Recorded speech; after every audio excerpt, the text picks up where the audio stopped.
Hello and welcome back to my channel, Why Not So? I am Lucretia, and today we will be doing a pattern review on Simplicity 8105. Basically, I did views C and A. Excuse me for looking down, but I have some notes that I want to read off.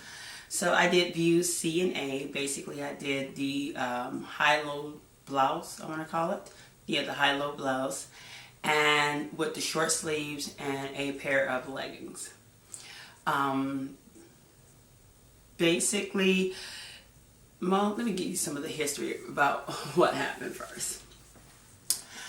Alright, so this was the reason why I didn't film this before I even shoot, because I was on a time block here. I was supposed to have sewn this a week before my daughter's birthday. Of course, with procrastination, I end up sewing this the day of the birthday party. I basically started the project at 9:30 and I completed the project by 2 o'clock. It did says easy to sew, which is why I chose this pattern. But I did run into a few complications. The pants I whipped up really easily. They were not the first time I've done leggings, and they were beautiful and they came out nicely. The blouse was a whole nother problem. As I was getting it started to sew the blouse up, it wasn't anything with the pattern. It was 45 minutes I spent trying to figure out why was the needle keep catching and the bobbin was all wrong. I was getting excess amount of thread at the bottom of the bobbin. I changed bobbin from the plastic to the metal just to make sure, the one that came with the machine.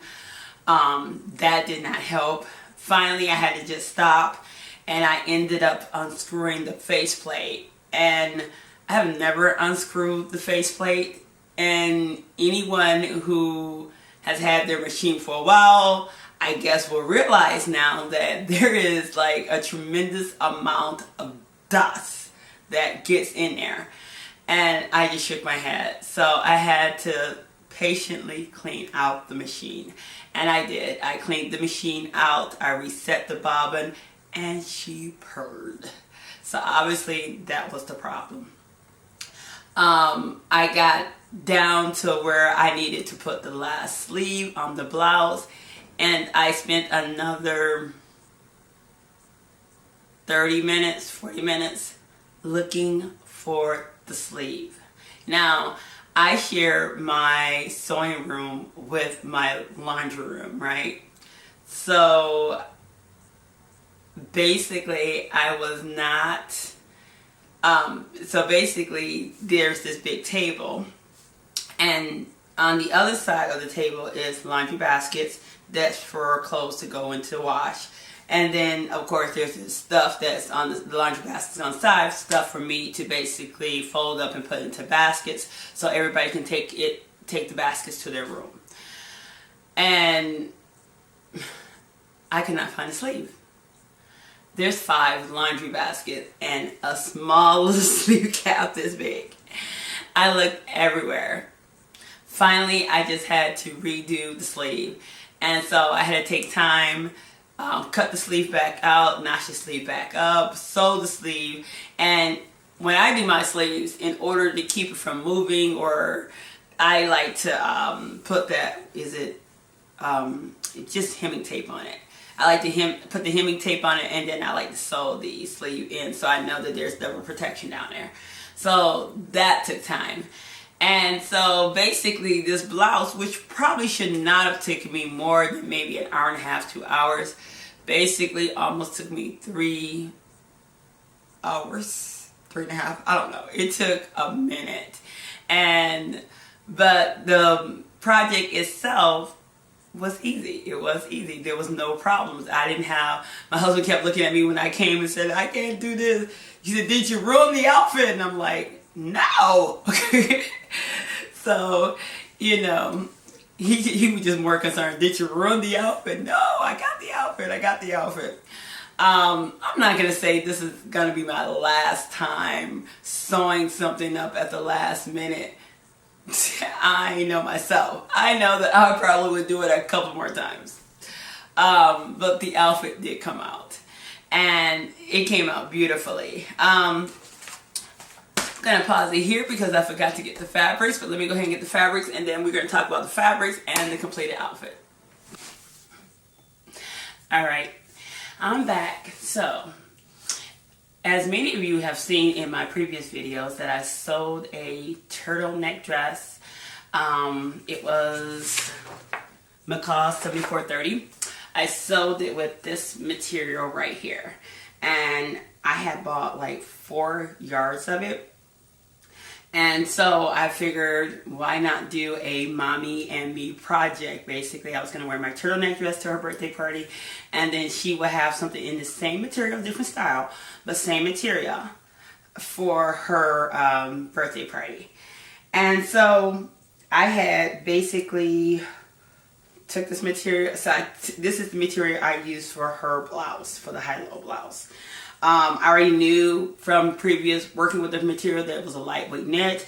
I already knew that it would probably work very well for this project because I was looking for a lightweight knit to actually go with this project. Something that, you know, she can wear outside, but it wasn't going to be heavy on her. And I felt like this actually worked fairly well. It might have been a little dark for a little girl, but considering what I was, the busyness of the pants that I was going to be using, I felt this would probably help stabilize the, is it stabilize? No, I want to say it would help basically bring busy and boring together and make it into something interesting. Alright, so this is the fabric that I use for the pants, and it is some type of, I want to say, polyester knit material with probably a little bit of spandex or something in it, something to make it stretch really well. The only thing that I am really concerned about with this is that it's one of those materials that look like if it snags pretty easy. She's going to have to, I don't know how well it's going to hold up with a 3-year-old. She's going to have to be very careful, and my 3-year-old is not very careful. My 3-year-old is more likely to rub her butt going down the stairs, and I'm going to have 50 snags in it. That is the only thing that I have concerned about with this. I did buy this from Joann Fabric. It was on clearance, so I did pick it up then. In this fabric, what I totally loved about the fabric and why I got the fabric in the first place is their little hidden Minnie Mouse images. She doesn't pop right out at you, but she is in there. All these little images right here are Minnie Mouse, and that's why I thought it'd be very, you know, perfect for my little girl. And so I used those for the pants. And so let me show you the outfit.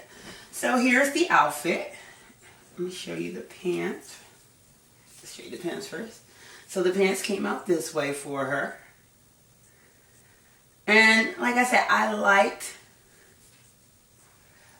actually loved the way the pants came out. They came out very easily. Here's the blouse shirt. They came out also. And the pattern to me was very easy. I didn't find any problems. I probably could have gathered maybe right here up a little bit better was the only thing that was really annoying me about my gathering skills. But my gathering skills getting better. And I don't run away from gathering anymore. I hem the bottom of it. Like I said, I like to use hemming tape, and then I like to turn it over, press it again, and then go ahead and stitch it down. And I found that it makes it very neat. So I do like the high-low aspect of the blouse. I thought she totally looked adorable, and basically I would recommend this pattern to beginners. I would say that you really won't find it complicated. The only complication or only serious part you really have to pay attention to is gathering the stitches up here, making sure they stay in place, and making sure you basically place the notches together, and that comes out evenly. Other than that, this pattern is very forgiving. So if you I'm talking about, it was really hard for me to make a mistake other than just with the gathering itself. The gathering is the most technical part of the whole outfit. So I do definitely recommend this for beginners. Without further ado, I'll just show you images of my little girl at her birthday party in the outfit. Thank you for watching.